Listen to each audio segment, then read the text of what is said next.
नमस्कार। भारतवाणी से मैं कविता स्वागत करती हूँ आप सबका। राष्ट्र कवि मैथिली शरण गुप्त रचित उनके प्रथम प्रतिनिधि खंड काव्य भारत भारती की 50वीं कड़ी लेकर। गुप्त जी के वर्तमान में हम देख रहे हैं कि किस प्रकार भारत अपने पतन की ओर बढ़ रहा है। वो एक सभ्यता संस्कृति जो अपने चरम पर पहुंची और उसके बाद जो शुरू हुई उसके पतन की यात्रा तो रुकने का नाम ही नहीं ले रही है। भारतीय समाज का हर अंग गल रहा है, सड़ रहा है, कोना कोना दूषित हो चुका है। पहले मुगलों का आगमन हुआ, फिर उसके बाद सन 1600 में ईस्ट इंडिया कंपनी ने भारत में अपनी जड़ें जमाई और तभी से प्रारंभ हो गया भारतीयों का शोषण। और इतना लंबा इतिहास शोषण का रहा है कि कई पीढ़ियां बदल गई। शायद ही कोई विरला ही बचा था जिसने भारतीय संस्कृति के उस स्वर्णिम अध्याय को अपनी आंखों से देखा था। हरिश्चंद्र, कर्ण, दधीचि जैसे दानवीर जिन्होंने स्वयं अपनी जान की, अपने शरीर की परवाह नहीं की, आज उन्हीं के देश में दासता की नौबत आ गई है, भीख मांगने की नौबत आ गई है। लेकिन अब नहीं बचे हैं सद्भाव से दान देने वाले कोई भी हाथ। अब तो बस वो हाथ बचे हैं जो कोड़े बरसाना जानते हैं, जो कर उगाना जानते हैं। पूरी युवा पीढ़ी को नाकारा बना दिया है और इसी परमार्थ की आड़ में खेल रहे थे वो अपना स्वार्थ का खेल। तो चलिए प्रारंभ करते हैं आज का अध्याय। करयुक्त भी क्या कार्य करना चाहते हैं हम कभी, क्या हम कुलीन कुली बने, होगा न हमसे श्रम कभी। है मान रखा काम हमने, मांगना आराम का, जीते यहाँ पर हैं बहुत, खाकर सदैव हराम का। करयुक्त भी क्या कार्य करना चाहते हैं हम कभी, क्या हम कुलीन कुली बने, होगा न हमसे श्रम कभी। करयुक्त अर्थात अपने हाथों का प्रयोग करते हुए श्रम वाला। वैसे कर का अर्थ टैक्स भी होता है, लेकिन मैं समझती हूँ कि यहाँ कर या टैक्स दोनों को ही श्रम के लिए प्रयोग किया गया है। टैक्सिंग जॉब्स ज्यादा स्ट्रेसफुल या अपने हाथों से मेहनत मजदूरी करने वाले कामों से जी चुराने लगा था भारतीय, जो कभी मिट्टी में मिलकर खेतों से सोना उपजाने में गर्वान्वित होता था। अब तो कुलीनता का जामा पहन लिया था उसने, विदेशी संस्कृति की होड़ में सूटेड बूटेड होकर भला क्यों कोई मिट्टी में अपने हाथ सानेगा, क्यों कुलीन बनकर कोई कुलीगिरी करना चाहेगा। वास्तव में विदेशियों की नजर में हम भारतीयों की पहचान तो कुलियों मजदूरों की ही थी, गुलामों की, लेकिन उस पहचान से अब हमें शर्मिंदगी होने लगी थी। जाहिर है कि जब क्षत्रियों ने अपना पौरुष भुला दिया और ब्राह्मणों ने अपना ज्ञान, और जब वैश्यों ने अपने देश का ही व्यापार कर दिया, तो ढूंढनी ही पड़ी उन्हें अपनी नई पहचान, अंग्रेजों के पिट्ठुओं के रूप में। अन्यथा तो उनकी गिनती शूद्रों या श्रमिकों में ही होनी थी, जो अब इस नई होड़ में उनकी शान के खिलाफ होता। है मान रखा काम हमने, मांगना आराम का, जीते यहाँ पर हैं बहुत, खाकर सदैव हराम का। करना तो बराबरी चाहते थे अंग्रेजों की, लेकिन वो नामुमकिन था। हमारे ऊपर चढ़ने के रास्ते तो सब बंद थे, तो बस फिर जिस काम में आराम हो, बिना मेहनत के लाभ हो जाए, वही चाहिए था। हराम की जहाँ खाने को मिल जाए, अधिकांश की अब यही चाह थी। बिना श्रम और बिना शर्म की एक लड़की वाली है जो व्हाइट कॉलर गुलामी थी, अब रास आने लगी थी पढ़े लिखे भारतीय युवा को। हम नीच को ऊंचा बनाते भीख के पीछे कभी, बनते कभी हम आप योगी और संतादिक सभी। कोई गिने कितने यहाँ पर मांगने के ढंग हैं, नट तुल्य पल पल में बदलते हम अनेकों रंग हैं। हम नीच को ऊंचा बनाते, भीख के पीछे कभी बनते कभी हम आप योगी और संतादिक सभी।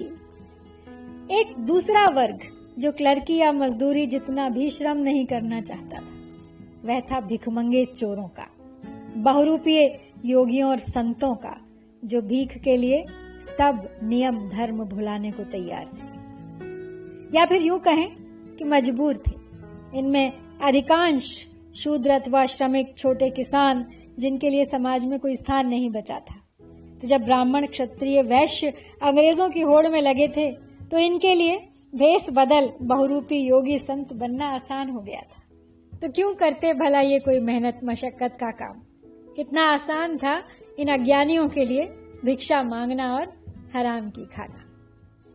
कोई गिने कितने यहाँ पर मांगने के ढंग हैं, नट तुल्य पल पल में बदलते हम अनेकों रंग हैं। अनगिनत तरीके अपना लिए थे इन्होंने मांगने खाने के। नट तुल्य यानी नटों के समान नौटंकी में तरह तरह के भेष बदल नाचने गाने वालों के समान पल पल में अनेकों भेष रंग रूप बदल निकल पड़ते थे भीख मांगने। व्यवसाय बन गया था भिक्षाटन, जिसका आरंभ एक अत्यंत पवित्र कारण से हुआ था, कभी केवल विद्यार्थियों के लिए। दासत्व करना भी हमें आया न अच्छी रीत से, करते उसे भी हम अधम हैं अब अधर्म अनीति से। वह स्वामी कार्य बने के बिगड़े, किंतु अपना काम हो, इस नीचता की नीचता का अब कहो क्या नाम हो। दासत्व करना भी हमें आया न अच्छी रीत से, करते उसे भी हम अधम हैं अब अधर्म अनीति से। दासत्व यानी सेवा का भाव, अर्थात दास होने का भाव। दास कौन होता है? दास वह है जो अपने आप को दूसरे की सेवा में समर्पित कर दे। लेकिन हम केवल तन से दास थे, मन से नहीं। और इसी आंतरिक विरोधाभास ने शायद हमें अधर्मी बनाया, क्योंकि हमने स्वेच्छा से दासत्व न मांगा था, न स्वीकार किया था, क्योंकि ये गुलामी हम पर जबरन थोपी गई थी। और जाहिर है इसमें ईमानदारी, स्वामी भक्ति और समर्पण की कमी थी। लेकिन उसने हमारे चरित्र पर तो दुष्प्रभाव डाल ही दिया। इसलिए हमारे अंदर अनीति की, कामचोरी की, अधर्म की, विद्रोह की भावनाएं पनपने लगी, और जिसका परिणाम होता था हम पर और अधिक अत्याचार और बदले में और अधिक विद्रोह। वह स्वामी कार्य बने कि बिगड़े, किंतु अपना काम हो, इस नीचता की नीचता का अब कहो क्या नाम हो। मतलब दास होते हुए भी हमारे स्वामी का कार्य बिगड़े चाहे बने, हमें उससे कोई फर्क नहीं पड़ता था। उससे हमारा कोई व्यक्तिगत जुड़ाव या लगाव भी तो नहीं था। हमें केवल अपनी जरूरत पूरी होने से या अपने मेहनताने से सरोकार था, क्योंकि अंदर ही अंदर तो हम उसे अपना हक मानते थे। देखा जाए तो यह भी एक प्रकार की नीचता थी, लेकिन इसकी भला क्या परिभाषा हो, क्या नाम हो, क्योंकि दोनों ओर के दृष्टिकोण में जमीन आसमान का अंतर था। जब यहाँ दास धर्म की बात आई है, तो आइए पहले दास के बारे में जान लेते हैं कि हमारे शास्त्र और स्मृतियां क्या कहते हैं और हम किस प्रकार के दास थे। हमारे शास्त्रों और स्मृतियों के अनुसार लगभग 12 प्रकार के दास बताए गए हैं। गणना में थोड़ा बहुत फर्क भी है, कहीं 14 भी बताए गए हैं, कहीं कम भी हैं। तो वो इस प्रकार हैं। पहले ध्वजाहृत, अर्थात युद्ध में प्राप्त, जो युद्ध में जीता हुआ दास हो या फिर जुए की बाजी में जीता हुआ दास हो। दूसरा होता था भक्त दास, जो भोजन के बदले सेवा करता था। तीसरा गृहण, यानी घर में काम करने वाले किसी दास व दासी की संतान। चौथा क्रीत, जिसे खरीदा गया हो। पांचवा दात्रिम, जिसे किसी ने दिया हो। छठा दंडदास, जिसे राजा ने दास होने का दंड दिया हो। सातवां पैतृक, जो बाप दादों से दाय में मिला हो। आठवां आहित, जिसने स्वामी से धन इकट्ठा लिया हो और उसे सेवा कर धीरे धीरे पटाता हो। नवां ऋणदास, जिसने ऋण लिया हो और ऋण न चुका पाने की अवस्था में सेवा करता हो। 10वां, स्वयं उपगत, अपनी इच्छा से दास बनने को आया हो। 11वां, लब्ध, जो किसी से मिला हो। और 12वां, आत्मविक्रेता, जिसने स्वयं को बेच दिया हो। अब इन सब को देखते हुए यूं तो हम कई सारी श्रेणियों में आ जाते हैं, लेकिन मुझे लगता है कि हम दंडदास थे। हमें दास होने का भी दंड दिया गया था, और जब दंड मिलता है तो अंदर से आक्रोश ही बाहर निकलता है। हम योग भी पाकर उसे उपयोग में लाते नहीं, सामर्थ्य पाकर भी किसी को लाभ पहुंचाते नहीं। जैसे बने हम दूसरों की हानि ही करते सदा, अधिकार पाकर और भी अघ के घड़े भरते सदा। हम योग भी पाकर उसे उपयोग में लाते नहीं, सामर्थ्य पाकर भी किसी को लाभ पहुंचाते नहीं। यहाँ पर बात अधिकार की है, संयोग की है। गीता के अनुसार कर्म की कुशलता भी योग है, लेकिन इन सब को पाकर भी हमने इनका सही उपयोग नहीं किया, अपने देश के हित उपयोग नहीं किया। दासत्व के या किसी भी पद के यदि कर्तव्य होते हैं तो कुछ अधिकार भी तो होते हैं, लेकिन उन अधिकारों को पाने से पहले उस कर्म को कुशलता तक भी तो ले जाना आवश्यक है, जिसे हम नहीं कर सके।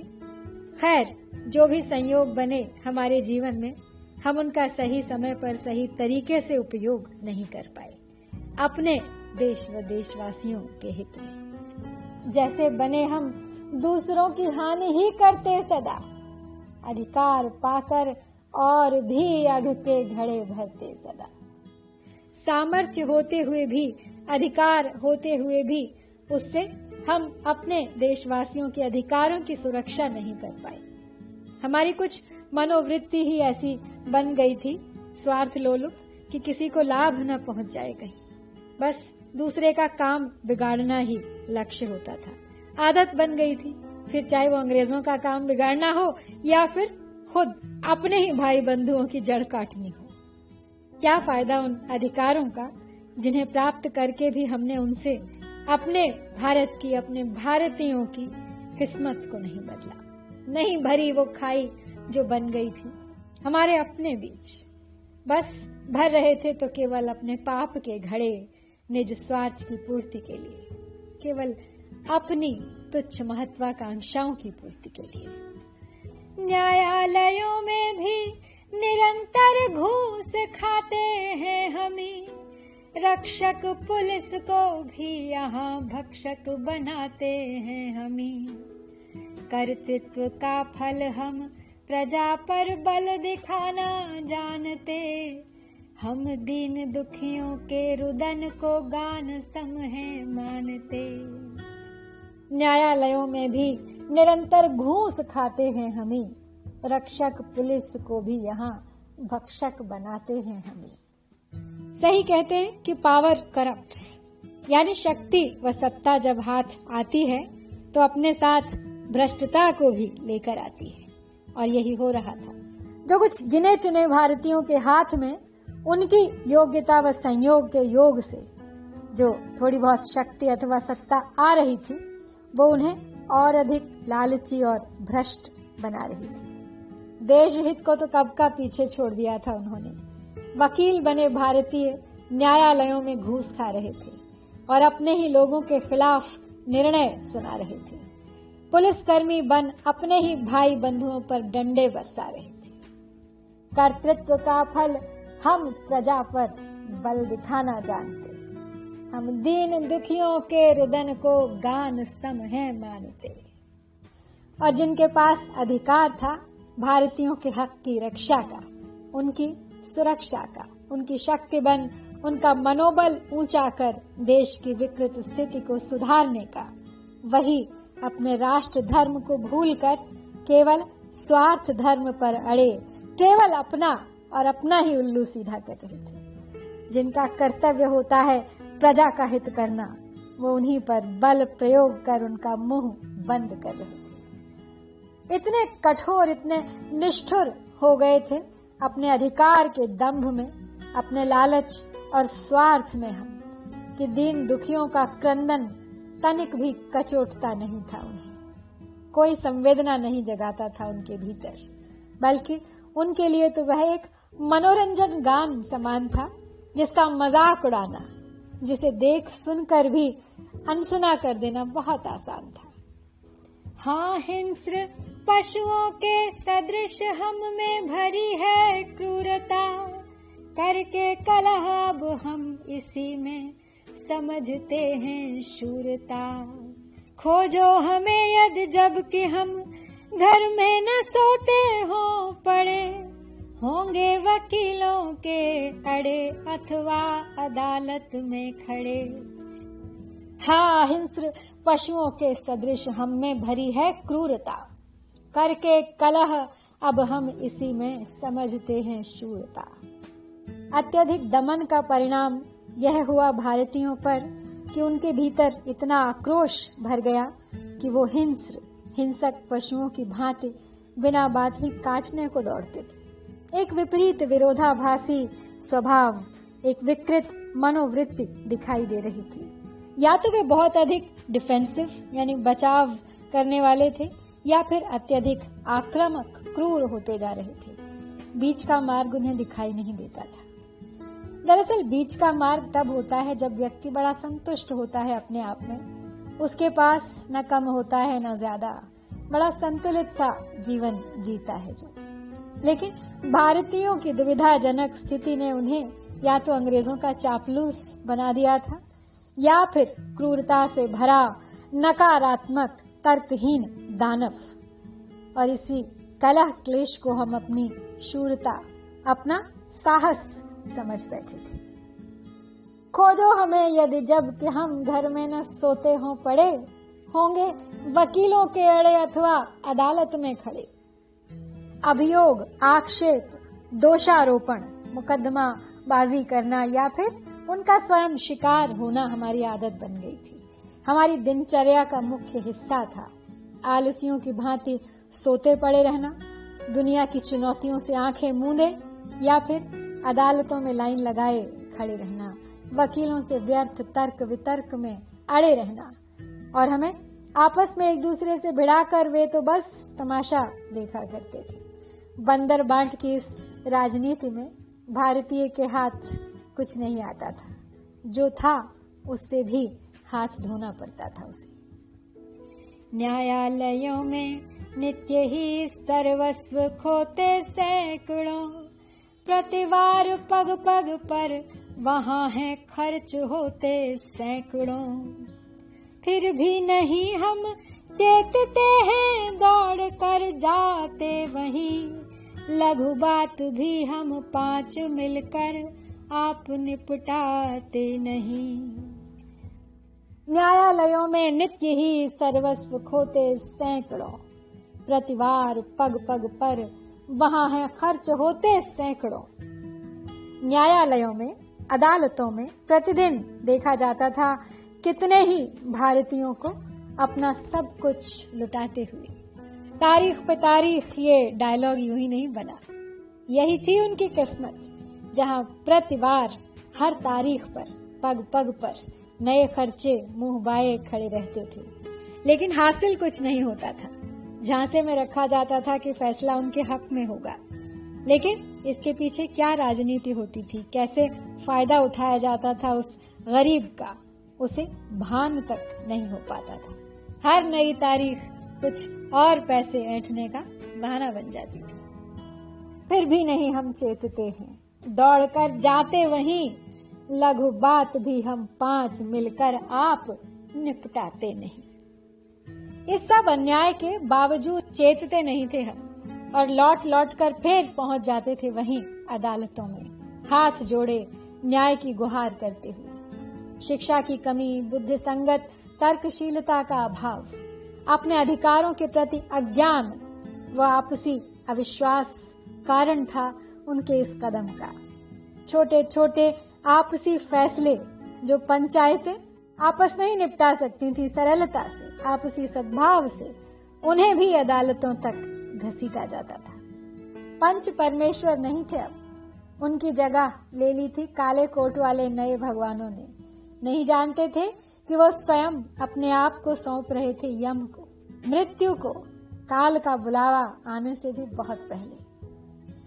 देखो जहां विपरीत पथ ही हाय हमने है लिया, श्री राम के रहते हुए आदर्श रावण को किया। हम है सुयोधन के अनुग तज कर युधिष्ठिर को, अहो सोचो भला तब फिर हमारा पतन दिन दिन क्यों न हो। देखो जहां विपरीत पथ ही हाय हमने है लिया, श्री राम के रहते हुए आदर्श रावण को किया। बुद्धिहीनता की हर सीमा लांघ गए थे हम, हर कदम हमारा उल्टा ही पड़ता था, विपरीत दिशा में ही बढ़ता था। नहीं पहचानते थे कि राम कौन है और रावण कौन। राम के होते हुए भी रावण के अनुगामी बने थे हम। धर्मराज युधिष्ठिर के होते हुए भी दुर्योधन को अपना आदर्श बनाया हमने। हम हैं सुयोधन के अनुग तज कर युधिष्ठिर को, अहो सोचो भला तब फिर हमारा पतन दिन दिन क्यों न हो। लेकिन कौन नहीं जानता कि हमारी नियति प्रभावित होती है हमारी चॉइसेस इन लाइफ से। हम क्या चुनते हैं अपने लिए अपने जीवन में। स्वयं अपने लिए जब कांटे बोए थे हमने तो फूल कहाँ से पाते। पतन का मार्ग चुना था हमने अपने लिए, आंख मूंद कर उसी पर चल रहे थे। दिन दिन घट रहे थे हम, कुचला जा रहा था हमारा आत्मसम्मान, जो पीढ़ी दर पीढ़ी और घटता जा रहा था। हम इवॉल्व नहीं हो रहे थे, हम डिवॉल्व हो रहे थे, नीचे गिर रहे थे, मनुष्य स्तर से भी नीचे गिर रहे थे। एक कॉलोनी तैयार हो रही थी बिकाऊ गुलामों की। हम मत हैं हम पर चढ़ा कितने नशों का रंग है, चंडू चरस गांजा मदक अहिफेन मदिरा भंग है। सुन लो जरा हम में यहाँ कैसी कहावत है चली, पीता न गांजे की कली उस मर्द से औरत भली। हम मत हैं हम पर चढ़ा कितने नशों का रंग है, चंडू चरस गांजा मदक अहिफेन मदिरा भंग है। खाली दिमाग शैतान का घर होता है, हर बुरी चीज को, बुरी आदतों को दौड़ कर पकड़ता है। सो नशेबाजी की लत पड़ना तो स्वाभाविक ही था। भूल जाते थे कुछ देर के लिए जो भले ही अपने गम, अपनी बदनसीबी, लेकिन दाव पर लग जाते थे कई जीवन, पूरे परिवार की खुशियां। और कलह से भरा नर्क समान जीवन जब बोझ बन जाता था तो यही नशा एक दिन खींच ले जाता था काल के गाल में। तरह तरह के नशे थे हमारे समाज का हिस्सा, चंडू चरस गांजा मदक अहिफेन मदिरा भांग। चंडू अफीम से बना एक अवलेह होता है जिसे तंबाकू की तरह एक नली में डालकर पिया जाता है, ओपियम। चरस गांजा यानी आशीष, वीड, ग्रास, मैरिजुआना, कई नाम है अंग्रेजी में इनके, कई फॉर्म्स हो गए हैं। ये अफगानिस्तान से उस जमाने में भारत आया करता था। भांग हेम्प प्लांट से मिलता है, पटसन के प्लांट से। मदक अफीम के सत से बनने वाला एक और मादक पदार्थ होता है। और अहिफेन तो स्वयं अफीम है, ओपियम। और मदिरा, शराब को तो कौन नहीं जानता। गुलाम बना लिया था इन नशों ने पूरे समाज को अपना।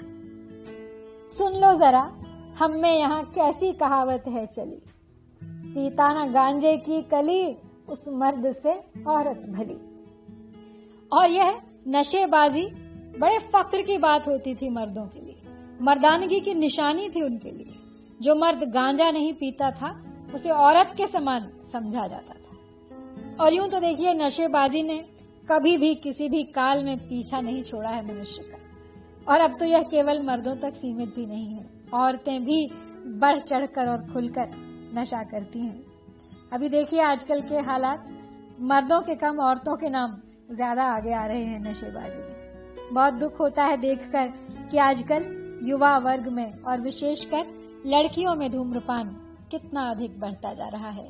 और इससे भी खतरनाक यह है कि कोई शर्मिंदगी नहीं है किसी को इस बात की। जो कल की गृह स्वामिनियां हैं, माताएं बनने वाली हैं, नए समाज को अपनी गोद में खिलाने वाली हैं, क्या उदाहरण प्रस्तुत कर रही हैं और भला क्या अपेक्षाएं कर सकती हैं अपनी संतानों से, जो स्वयं रोल मॉडल उदाहरण नहीं बन सकती उनके लिए। बराबरी की होड़ नहीं है यह तो पतन का गर्त है। ड्रग एब्यूज, सामाजिक, आर्थिक, नैतिक, मानसिक हर तरह के पतन की पराकाष्ठा है। क्या मर्द हैं हम, वाह वाह, मुख नेत्र पीले पड़ गए, तन सूख कर कांटा हुआ, सब अंग ढीले पड़ गए। मर्दानगी फिर भी हमारी देख लीजिए कम नहीं, ये भिन भिनाती मक्खियां क्या मारते हैं हम नहीं। क्या मर्द हैं हम, वाह वाह, क्या मर्द हैं हम, वाह वाह, मुख नेत्र पीले पड़ गए, तन सूख कर कांटा हुआ, सब अंग ढीले पड़ गए। सचमुच ग्रहण लग गया था हमारे भारत को, हमारे मर्दों की मर्दानगी को। अंदर से खोखले हो गए थे हम, सब रंगत चेहरे की, आंखों की नशे की भेंट चढ़ गई थी। बचे थे तो केवल सूखे कांटे जैसे कमजोर शरीर, लड़खड़ाते ढांचे और पीले बदरंग चेहरे। भला क्या अपेक्षा कर सकता था देश, और देश से भी पहले उनका अपना परिवार, ऐसे ढीले ढाले मर्दों से, जिनमें इतना भी दम नहीं था कि स्वयं अपने शरीर का बोझ संभाल सके। सामाजिक, पारिवारिक और देश की जिम्मेदारियां तो बहुत दूर की बात है। मर्दानगी फिर भी हमारी देख लीजिए कम नहीं, ये भिनभिनाती मक्खियां क्या मारते हैं हम नहीं। लेकिन ताज्जुब की बात यह है कि इतने पर भी उन्हें खुद को यह भान नहीं था कि वो कुछ गलत कर रहे हैं। शायद इसी में वो अपनी मर्दानगी समझते थे। काम धंधा कुछ नहीं, केवल खाली बैठ मक्खियां मारना ही सबसे बड़ा शौर्य पराक्रम था उनका। अंग्रेज वणिकों ने नशे की लौ लगाई है हमें, हम दोष देते हैं कि तब यह मौत आई है हमें। पर व्यर्थ है यह दोष देना, हैं हम ही दोषी बड़े, हम लोग कहने से किसी के क्यों कुएं में गिर पड़े। अंग्रेज वणिकों ने नशे की लौ लगाई है हमें, हम दोष देते हैं कि तब यह मौत आई है हमें। क्या हम यह कहकर छूट जाना चाहते हैं कि यह लतें हमें अंग्रेज व्यापारियों ने लगाई? क्या हमारी अपने प्रति, अपने स्वास्थ्य, अपने परिवार, अपने देश के प्रति कोई जिम्मेदारी नहीं? क्या इतनी आसानी से कोई हमें बरगला सकता है, या जबरदस्ती कोई हमें कोई लत बुरी लगा सकता है? किसी और पर दोषारोपण करना सर्वथा गलत होगा। ये तो हमारे अपने चरित्र की सबसे बड़ी दुर्बलता है कि स्वयं हमें हमारी इंद्रियों पर, हमारी इच्छा शक्ति पर, हमारे फैसलों पर काबू नहीं है। या फिर हम ये कहना चाहते हैं कि जानबूझकर हम आत्महत्या पर उतारू थे। पर व्यर्थ है यह दोष देना, हैं हम ही दोषी बड़े, हम लोग कहने से किसी के क्यों कुएं में गिर पड़े। व्यर्थ है किसी अन्य को दोष देना, स्वयं हमें जब अपनी जान की परवाह नहीं। स्वीकार करना होगा कि सबसे बड़े दोषी तो हम खुद हैं। सोचिए, क्या किसी के कहने से आप कुएं में कूद जाएंगे? जो मस्त होकर तत्वमसि का गान करते थे सदा, स्वच्छंद ब्रह्मानंद रस का पान करते थे सदा। मद्यादि मादक वस्तुओं से मत हैं अब हम वही, करते सदैव प्रलाप हैं, सुध बुध सभी जाती रही। जो मस्त होकर तत्वमसि का गान करते थे सदा, स्वच्छंद ब्रह्मानंद रस का पान करते थे सदा। हमारे पुरातन समाज में ईश्वर भक्ति का ही नशा इतना हावी था मनुष्य पर कि व्यक्ति मस्त हो जाता था तत्वमसि की धुन में, केवल स्वच्छंद रूप से ब्रह्मानंद रस का पान करके। छांदोग्य उपनिषद का यह महावाक्य हर किसी में ब्रह्म को देखता है, उसकी सर्वव्यापकता का परिचय देता है। मानव जाति के लिए यही महौषधि थे, महाप्राण संजीवनी बूटी समान महावाक्य थे, जिन्हें हृदयंगम कर मनुष्य आत्मस्थ हो सकता था। किसी बाहरी कृत्रिम नशे की आवश्यकता नहीं होती उस प्रेमी भक्त को। मद्यादि मादक वस्तुओं से मत्त हैं अब हम वही, करते सदैव प्रलाप हैं सुध बुध सभी जाती रही। लेकिन अब दृश्य बदल गया था। आत्मभाव से, आस्था से, ब्रह्मानंद से नाता टूटते ही उन परम तत्वों का बोध भी तो अब पीछे छूट गया था। वो महावाक्य जैसे तत्वमसि, तू ब्रह्म है, अहम ब्रह्मास्मि, मैं ब्रह्म हूँ, सर्वम खलविदम ब्रह्म, यानी सर्वत्र ब्रह्म है, अब कौन दोहराता है। उनमें खोकर मदमत्त होना तो बहुत दूर की बात है। किसी को पता भी नहीं है कि ऐसे कोई महावाक्य हैं जो नशे का विकल्प बन सकते हैं। अब चाहिए मादक वस्तुओं का नशा, कोकीन, चरस, गांजे का नशा। वास्तव में अब आंतरिक सुख और संतोष का स्थान तो ले लिया है प्रलाप ने, और उसी प्रलाप को भुला पाने की क्षणिक इच्छा परिणाम है इस प्रवृत्ति का।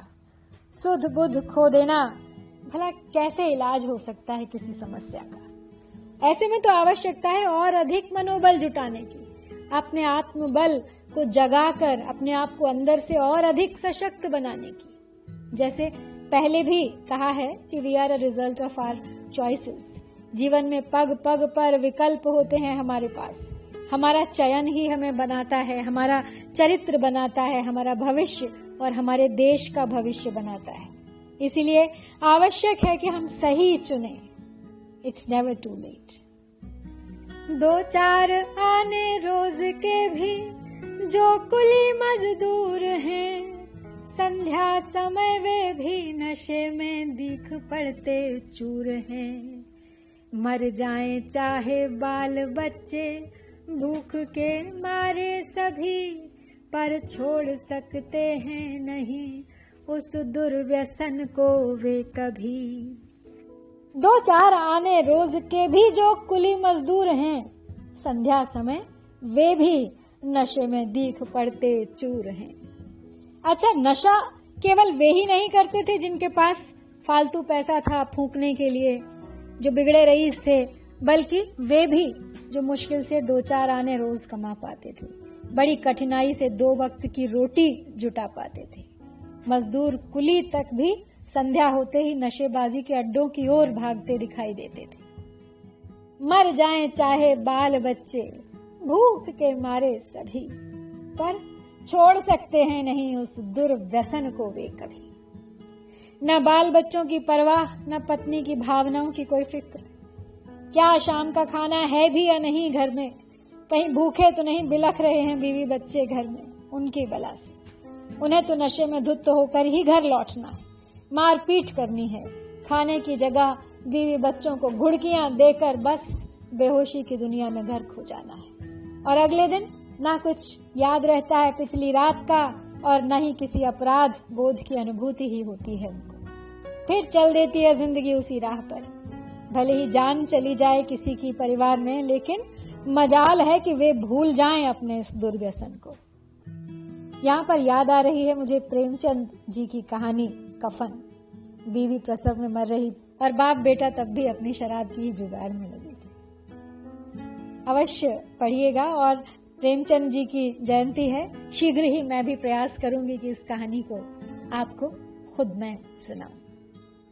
शुचिता विदित जिनकी वही हम आज कैसे भ्रष्ट हैं, किस भांति दोनों लोक अपने कर रहे हम नष्ट हैं। हम आ रहे पर अब हमारे चरित्र कैसे गिर गए, हम दुर्गुणों से घिर गए हैं सद्गुणों से फिर गए। हम दुर्गुणों से घिर गए हैं सद्गुणों से फिर गए। शुचिता विदित जिनकी वही हम आज कैसे भ्रष्ट हैं, किस भांति दोनों लोक अपने कर रहे हम नष्ट हैं। जो भारतीय अपनी शुचिता के लिए, स्वच्छता के लिए, पवित्र संस्कारों के लिए सर्वविदित थे, प्रख्यात थे, कभी आज इतने भ्रष्ट हो चुके थे कि विश्वास ही नहीं होता। अपने दोनों लोकों को नष्ट कर रहे थे, इहलोक और परलोक। हम मानते हैं गीता को, कर्म के सिद्धांत को, और हमारे इहलोक के कर्म ही आगे जाकर हमारे परलोक की स्थिति और पुनर्जन्म की स्थिति का निर्धारण करते हैं। और अपने इन कर्मों द्वारा हम दोनों को ही बिगाड़ रहे हैं। वर्तमान तो नष्ट हो ही गया है, भविष्य को भी पहले से ही हमने दुष्परिणामों की आशंका से भर लिया है। हम आर्य हैं, पर अब हमारे चरित्र कैसे गिर गए। हम दुर्गुणों से घिर गए हैं, सद्गुणों से फिर गए। स्वयं को हम आर्य कहते हैं, परंतु क्या यही है उस आर्यावर्त की शिक्षा? हमारे आर्यत्व के गुण सिद्धांत कहाँ लुप्त हो गए? कहाँ हैं हमारे आर्य चरित्र की विशेषताएं? दुर्गुणों से घिरे हुए हैं हम आज। आर्य धर्म तो बहुत पीछे छूट गया है।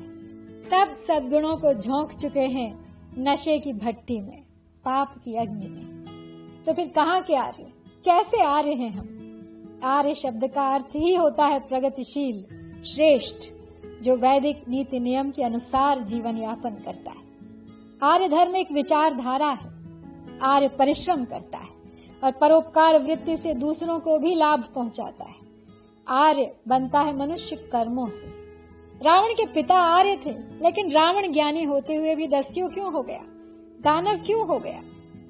पार कर लिया है हमने भी उस लकीर को और रावण बनने के ही मार्ग पर अग्रसर थे सब। लेकिन जैसा पहले कहा है कि it is never too late, कभी भी जीवन में इतनी देर नहीं होती कि हम अपने कल को न सुधार सकें। एकजुट होकर एक बार फिर अपनी आर्य संस्कृति के दिखाए मार्ग पर लौटकर हम बदल सकते हैं हमारा वर्तमान और हमारा आगे आने वाला इतिहास, हमारा भविष्य। तो चलिए आज इसी विचार के साथ आपको यहाँ छोड़कर विदा लेती हूँ। विचार करें, निश्चय करें, क्या छोड़ना है, क्या ग्रहण करना है, क्या पढ़ना है, क्या देखना है, क्या सुनना है, कैसे आगे बढ़ना है, किस ओर आगे बढ़ना है, कहाँ ले जाना है अपने देश को। शीघ्र लौटूंगी अगली कड़ी के साथ, प्रतीक्षा कीजिएगा। लेकिन चलने से पहले हमेशा की तरह आइए दोहरा लेते हैं आज के पढ़े हुए सभी पद एक बार फिर से सुदृढ़ीकरण के लिए।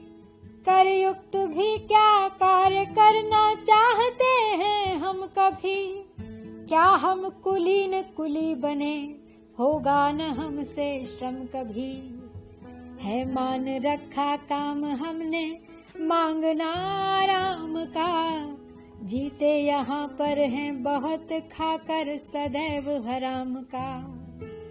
हम नीच को ऊंचा बनाते भीख के पीछे कभी, बनते कभी हम आप योगी और संतादिक सभी। कोई गिने कितने यहाँ पर मांगने के ढंग हैं, नट तुल्य पल पल में बदलते हम अनेकों रंग हैं। दासत्व करना भी हमें आया न अच्छी रीत से, करते उसे भी हम अधम हैं अब अधर्म अनीति से। वह स्वामी कार्य बने के बिगड़े, किंतु अपना काम हो, इस नीचता की नीचता का अब कहो क्या नाम हो। हम योग भी पाकर उसे उपयोग में लाते नहीं, सामर्थ्य पाकर भी किसी को लाभ पहुंचाते नहीं। जैसे बने हम दूसरों की हानि ही करते सदा, अधिकार पाकर और भी अघ के घड़े भरते सदा। न्यायालयों में भी निरंतर घूस खाते हैं हमी, रक्षक पुलिस को भी यहाँ भक्षक बनाते हैं हमी। कर्तृत्व का फल हम प्रजा पर बल दिखाना जानते, हम दीन दुखियों के रुदन को गान सम है मानते। हाँ, हिंस्र पशुओं के सदृश हम में भरी है क्रूरता, करके कलह अब हम इसी में समझते हैं शूरता। खोजो हमें यदि जबकि हम घर में न सोते हो पड़े, होंगे वकीलों के अड़े अथवा अदालत में खड़े। न्यायालयों में नित्य ही सर्वस्व खोते सैकड़ों, प्रतिवार पग पग पर वहाँ है खर्च होते सैकड़ों। फिर भी नहीं हम चेतते हैं, दौड़ कर जाते वहीं, लघु बात भी हम 5 मिलकर आप निपटाते नहीं। देखो जहाँ विपरीत पथ ही हाय हमने है लिया, श्री राम के रहते हुए आदर्श रावण को किया।